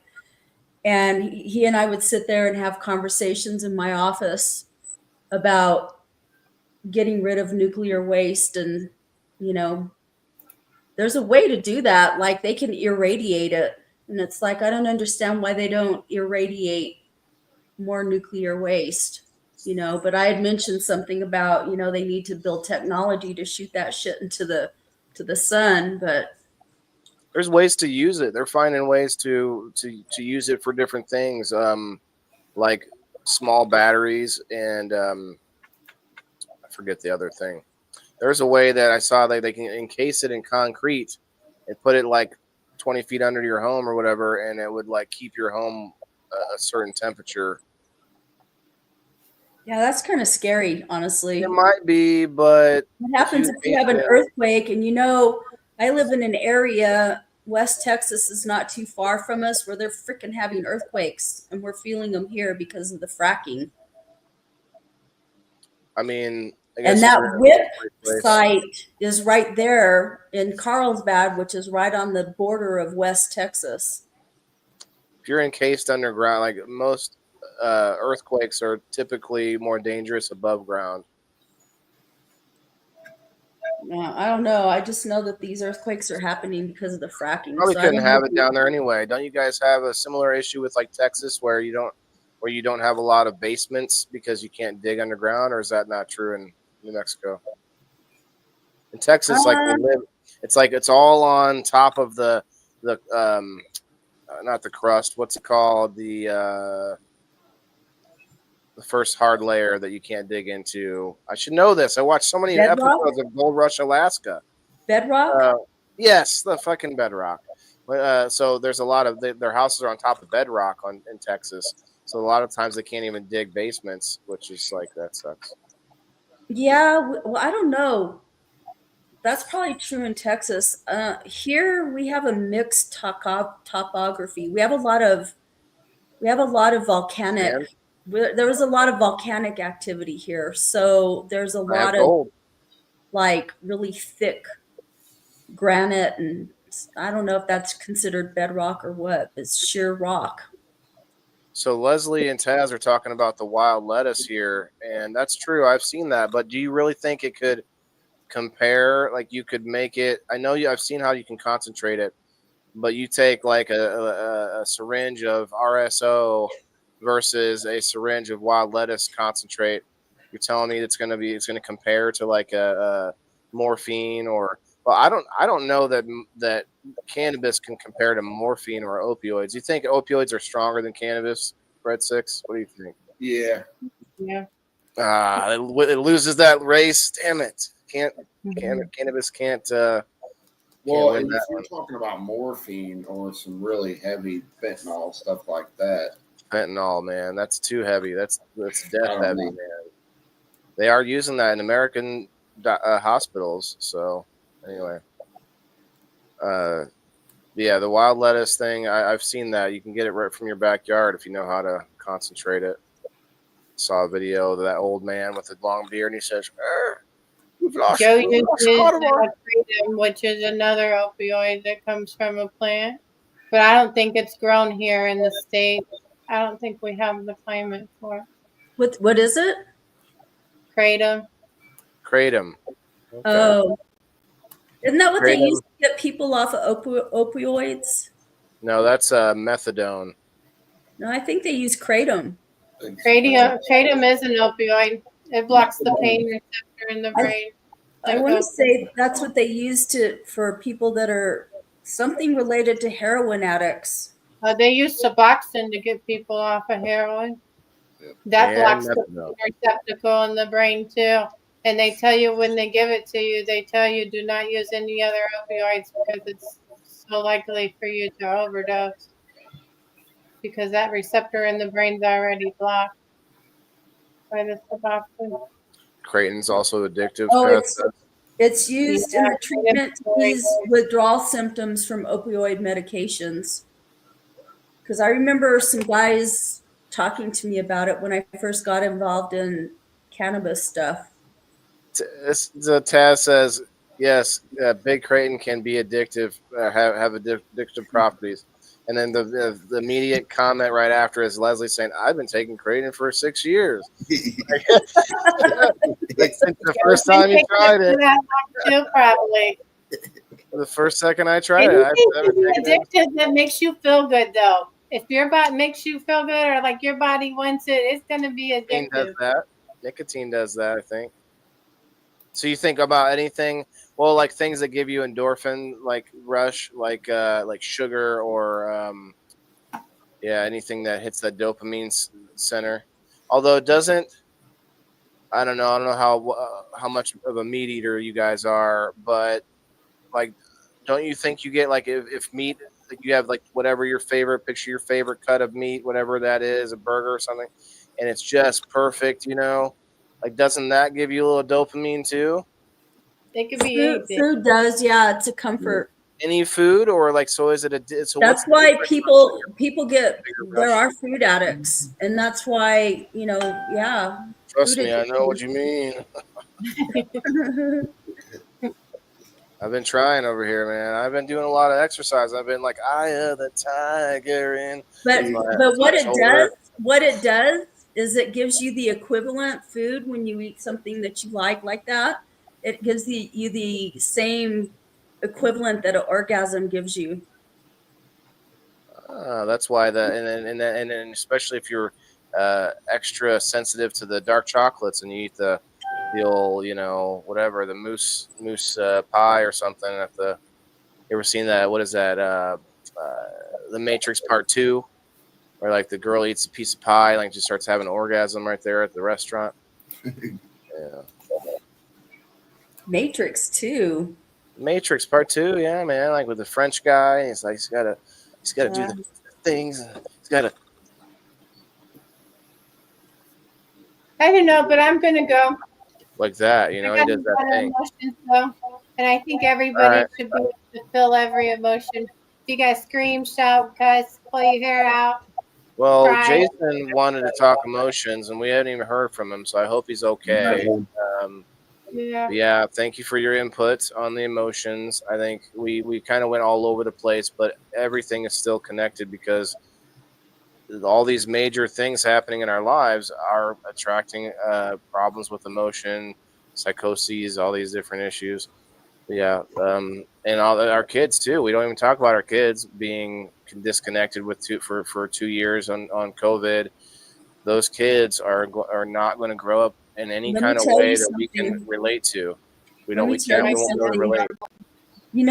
I started hearing. You can leave if you want. I'm sorry, Elise. I'm not trying to hold you, but you can also stay if you want to stay. No, she was just going to start talking. I thought I'd have more to say, but I really do need to go. You can. Okay. All right. Bye. Have a good night. Bye, Lisa. So All right. I remember at some point, and I don't know if this was like after we were coming out of the pandemic or if it was while we were still in the pandemic, but there started to be some discussions in my profession about the mental health toll that the pandemic was taking, that, the isolation and stuff was taking on the kids. And a lot of the times I hear these things, but I'm so isolated because I live alone a lot of the time that I just listen and I file it away and just wait to see kind of how it develops. And so my grandson was a kindergartner, when we first went into the pandemic. And, you know, he was the kindest little boy, just had the sweetest, kindest little heart. And by the time he got to first grade, he became violent. He started talking about guns and killing things and trying to kill himself and all kinds of shit. And I don't know where he picked that up from, because he's not around. That's not, where's he learning about guns from? That's not something that is part of my son's family life. But all of a sudden he started talking about violence. He is a totally different, he's a very angry, disconnected kid now. He's in 4th grade now. And it's crazy what it did to his personality. And it wasn't just him. Like, I don't know. Like, I look at myself and how it impacted me. And just, Yep. no, it was traumatizing, man. It was devastating on the mental health of everybody at every age level. Taz says nanotech and food. Yeah, but like also things like fluoride and shit that we still, for some reason, want to shove into. We want babies to have it, and they want, you know, they want it to be in every adult's mouth. Like, I'm actually going to order some of this gum that remineralizes your teeth. I was talking about, I wish there was gum that, I think we had an episode on gum, and I said, like, I wish that we could have like gum that was like healthy for you instead, you know. And now I'm seeing this ad for it all the time. This younger guy actually came up with this whole recipe with all these different properties from different natural elements, and it ends up remineralizing, helping fix cavities. It will supposedly keep you from having to get a filling. Instead of the filling, it actually remineralizes the area, and other things. It's killing bacteria and all this other, like, several things. That was another thing we talked about, I think, yesterday. And I want to order some, like, badly, because I feel like that would be cool. Like, just be chewing on, like, it probably isn't like the tastiest kind of gum. It's probably like, it's got some natural sweeteners, but I'm a homesteader. I raise, grow my own. Commercial stuff available is almost all poison. Yeah, and like they have toothpaste now that says fluoride free. Like, what? Wait a minute. Why would that be a good thing then? I don't know. I I'm bought not some laundry detergent. I bought some detergent today it was yesterday. Was it today? Yesterday.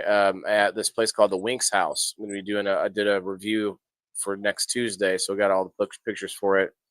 But I bought some laundry detergent that's like all natural ingredients and stuff, and I'm gonna try it out before the show, and I'm gonna have the owner of San Cody Sustainables.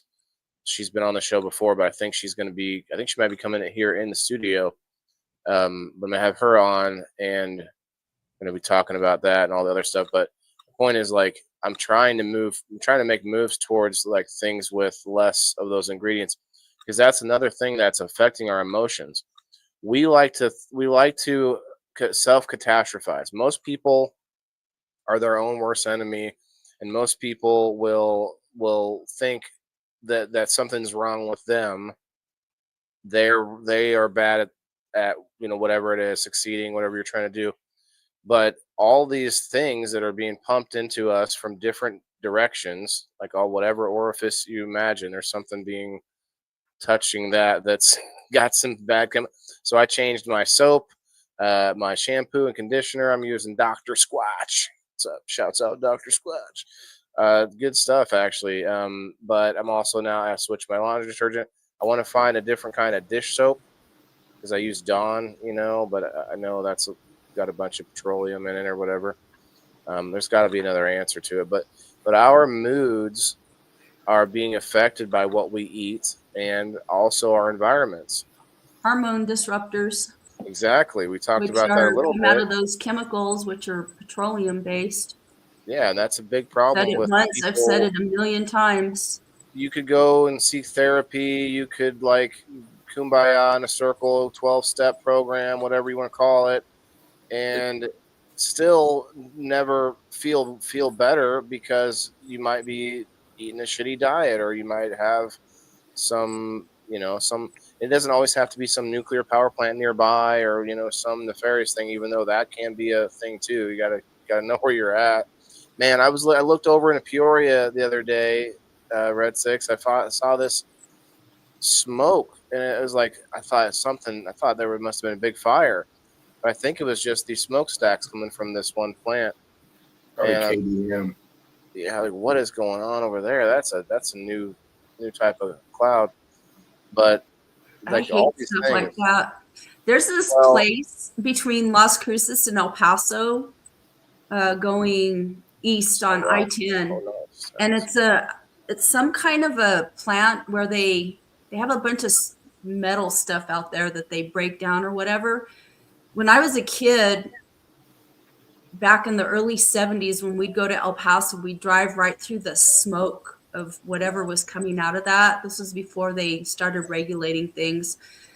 But I remember, like, we'd be driving along and you could see the smoke just from it filtering across the interstate. And I would hold my breath because I didn't want to breathe that in. I was little. I was probably like maybe 5 years old. And yeah. now they have like So these filter things on it, but I hate that stuff. It's gross. And I knew from even when I was little like that it was bad. that's why I think we should get rid of subsidies on corn and wheat and soybeans, and make less diesel fuel out of corn and wheat and soybeans. And uh, that's the smell. You go by those factories turning corn into ethanol. Oh man, that just reeks. Like, I've heard some interesting things about oil too. Supposedly there's enough oil in the Earth's crust, like down deeper, that's like way more than we could ever use, or something to that effect. And I've also heard this theory again. Do your own research. There's a theory that oil keeps replenishing, like as fast as we're using it. Like there's a lot, but we're just not able to reach it yet. Who knows? Hollow Earth or whatever. Who knows? Well, But I don't know. I've heard there's a theory. I don't know if it's a theory or if it's proven or what, but they're saying that that's why the poles are shifting, is because we're we're taking pumping up too stuff much. out of not just oil, but water and all kinds of stuff. Huh. I haven't heard that theory. I've heard the theory that we've actually had this happen multiple times in the past, where the pole, where the every like whatever 20,000 years or something. I have to look at what the actual theory is, but every so many thousands of years, the Earth's poles flip 90 degrees in like a 24-hour period, and that explains like a few different things, like the ice age and different stuff like that. Um, but it's interesting. We don't know a lot. We don't know all that much about where we are just yet. We only know a little bit. I got to get going. Well, you two have a good night, Jess. We're going to be leaving here soon in a minute. If you guys haven't hit that like button, please do so, and follow the channel. Appreciate you coming in. We'll be back for game night on Sunday. We're having a fun game now. Did you want to see? Do you want to see the game? Have you seen the game, Ryan? I mean, let's No, no, I haven't. we'll just look at it real quick here. Oh yeah. Oh, I think I did see that one. Did you That's a do big that one this past week? Yes, we played this one twice now. I perfected it last weekend. We did it. We made every number on the board actually means like something happens, and those things I put into the banners. So whenever, let me switch the banners here. So whenever, like, say you land on a number, you can, it all like does things with the colors, like move back a space, take another turn, lose a turn, roll 2 dice the next turn, move to green, move forward 2 spaces. You get the gist. There's 27 numbers, and they all do different things. And the name of the game is not to just to make it around the circle. It is to get to a certain color that I spin a wheel, and it'll land on a color, and then whoever is closest to that color, or not whoever's closest, but like whoever lands on that color first will get that prize. Will get the next prize. So it was pretty fun. I think we did a little better. It was a better game the second time around. The first time around it was a little bit more difficult. I'm not going to get into the differences of the rules. That's a cool game night thing there. I like that. Yeah, I mean, I like to try to incorporate the sponsors whenever possible, and those are the current sponsors of game night on the board. Actually, the next week will be. I'll need to get Road Apiary back on. There's room for a couple more on there. There's room. Oh yeah, there's definitely room if anyone's interested in getting on the game night wheel. I can explain more if needed at another time. But yeah, definitely looking for more people, especially people that have websites. That's a big thing. For anybody that has a website and you're looking for more traffic to the website. Cannot guarantee sales, but I can guarantee website traffic. So, I mean, look, the advertising, not publicity, but there's another term I'm trying to think of, exposure, and the traffic to the website. That's what's up. Taz wants to know what time. Time Sunday evening. It is 5:30 Sunday. Let me see if I can. I got my schedule Central here. Time? You got it. I'm pointing my finger at you.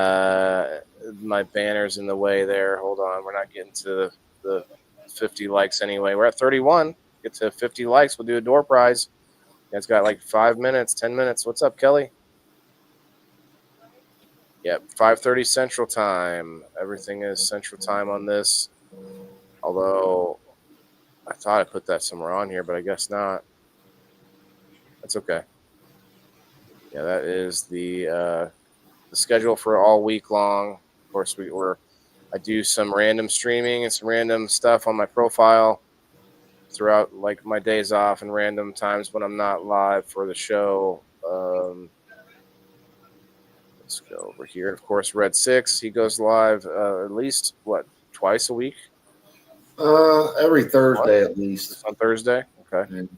So if you guys are a veteran or you want to sponsor veterans, you can definitely join the Boots to Bushes. Hit up Red 6. I am in Colorado. I see. So it would be 4:30. We'll try to make it. Yeah, well, we won't be. It usually takes a good half an hour to get into the game, but yeah, come and check it out for sure. Yeah, we had a good We Grow Wednesday yesterday. Thanks for saying so, Taz.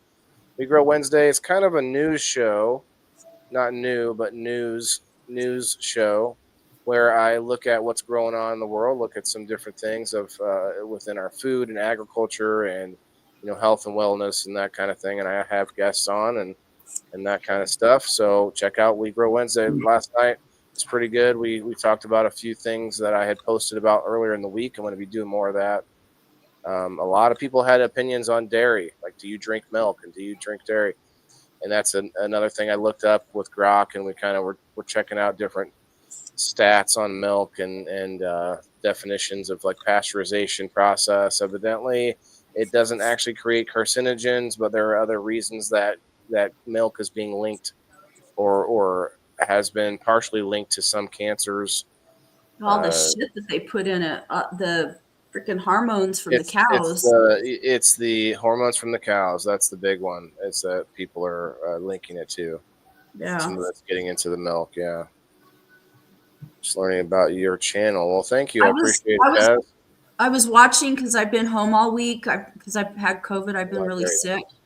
So I've been home all week, and I watch the Today Show in the morning. It's just a tradition I've always had. But they have a lot of different stuff that they talk about, entertainment and all kinds of shit. But they were talking yesterday about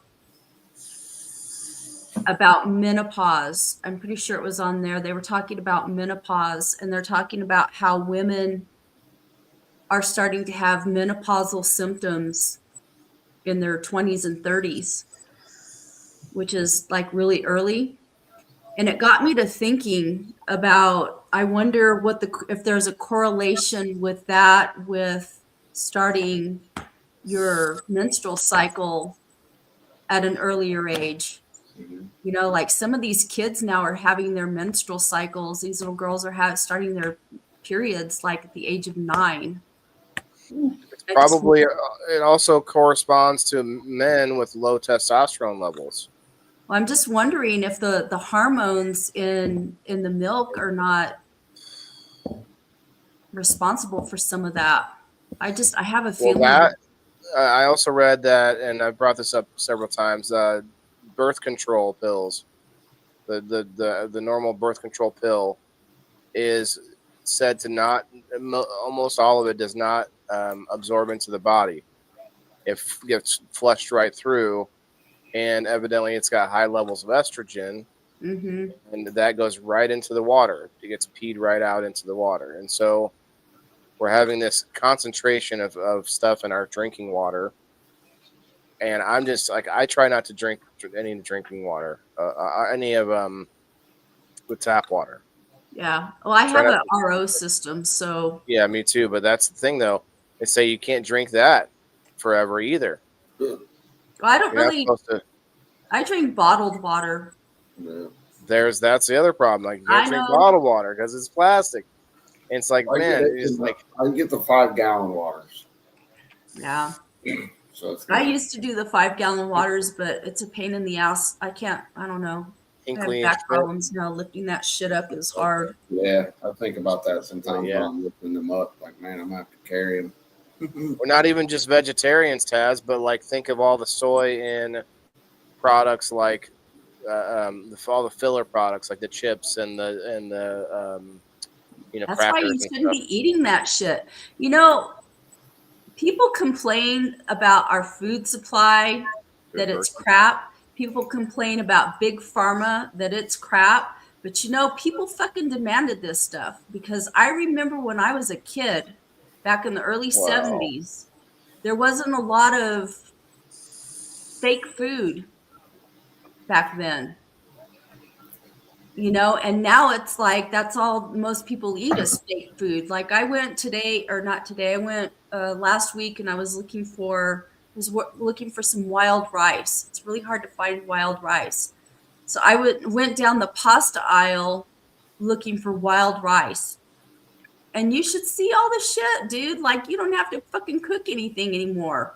Or you only have like rice, like 5 minutes or whatever, and your rice is done. And it's like, what the hell did they do? You just buy the bag that's got the rice, chicken, veggies in it.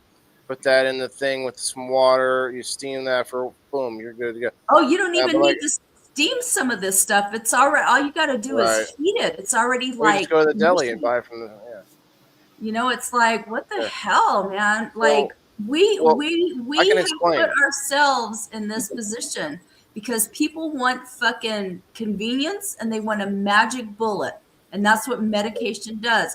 Oh, I can have my fat ass, but I can take, Lipitor or, whatever. You guys heard it. Sorry. Ozempic. Yeah, no, well, yes. Ozempic. What is the stuff that you take for cholesterol medication? And I can stave off having a heart attack while I sit there and fill myself full of all kinds of junk. People have demanded that stuff. We are in the position we are in with pharma and with food because people have demanded that shit. Well, I have to disagree. Stuff goes away. It's simple. No. Simple economics, dude. Supply and demand. You fucking quit demanding that shit. It goes away. Look, but I explained this earlier about them shoving byproducts in the food. The reason that the for lack of a better term, more poor people or lower income bracket buys the food that is worse for us is because it's cheaper, like you said, economics. Yeah. And then it's cheaper because they are They feeding mass us produce that. poison. Yeah, they mass Yeah. produce junk. Well, when they mass produce junk, they're finding ways to make money by taking this person's extra whatever and we'll shove it in there, like I said. Like, and that happens a lot.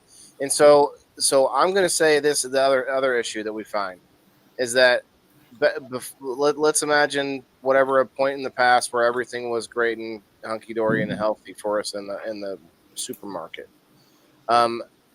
Those products that people grew to know and love, we still think of today. Kraft, Kraft macaroni and cheese, right? Oh, your grandma used this. It's like, no, she didn't. It's the same company with the same name, but it's not the same food. It's been changed a million times probably. And that's the thing that we fell to, like the branding and the propaganda of commercials, which we see like thousands and thousands of commercials every day without even thinking about it. Like with like just by normal day life, an average American sees, I think, over 3,000 advertisements a day, and that can be enough to sway so many people. And I think if I had to guess a percentage of people that do everything right when it comes to eating, shit, I don't even know if I could say 5%, maybe, of the country.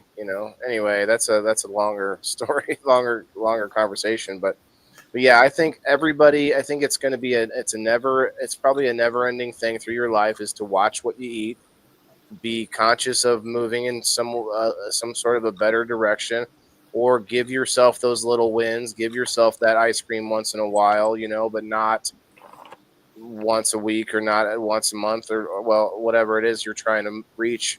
Oh, it's like I want to maybe only have ice cream once a year for birthdays or something. Okay, that's fine. But maybe you're somebody that's like, I gotta have a sweet. Well, there's substitutes, and I'm working on that myself. Like I'll give myself one sweet thing. I'll give myself we'll buy a thing of cookies, and that's it. Like not the cookies and the this and that and then that like used to be like we got like all the little Debbie cakes in the pantry with the bags of chips and the like that all the snacks, right? So I'm trying to cut back and still leave myself some room to have something, but not also not kid myself and think this is good for me as I'm eating it. You know what I mean? And the snacks are not even the problem. It's like everything that we don't even think of as snacks. I ate a sandwich today, and it was like, this bread is terrible for me as I'm eating it. Like, no. This is not bread. Is glyphosate. Anyway, with that being said, guys, don't be too hard on yourselves out there. Emotions can be the hardest when you're inside your head thinking about it. Something that Dr. Heath, shouts out to Dr. Heath, something Dr. Heath told me or was talking about in one of his spaces when it comes to sleeping, and you might be up in your head and you have too many thoughts and your brain's going crazy and you can't go to sleep because something that's helped me since he said this was not to fight it, but to go with the flow of it. Jump in for the ride when your mind is going 90 miles an hour, and you can kind of guide it a little bit, maybe away from like really negative thoughts. Like if you're having some kind of really like self negative thoughts, or whatever it is, like not even self-harm, but like thinking about your past mistakes or something, whatever that is, like you could kind of steer away from those things. But for the most part, don't fight it and be like, no, I can't think about that. Think about this. Like if you keep fighting, if you keep fighting it like that, he says it makes it harder to go to sleep. And I think that's true, because my brain's always kind of like 12 different thought processes going on, and they're all trying to go down the same path. They're like, no, another analogy people say is the tabs. I got 100 tabs open in my brain or whatever. Like, yes, that's me.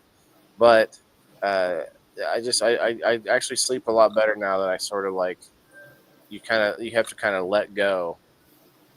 It's kind of a good way to put it. And a lot of us keep ourselves up with our thoughts. So with that being said, you guys all have a good night and a good weekend. Taz, thanks for hanging out. We'll definitely talk again. Maybe have you come on the show sometime. I appreciate Red Six, Kim. You guys are like, without you, there wouldn't be a show. I could come up here and do this by myself, but the show wouldn't be people in the boxes anymore. It would just be like that guy talking about stuff. Like, I don't know. I don't know what it would be anymore.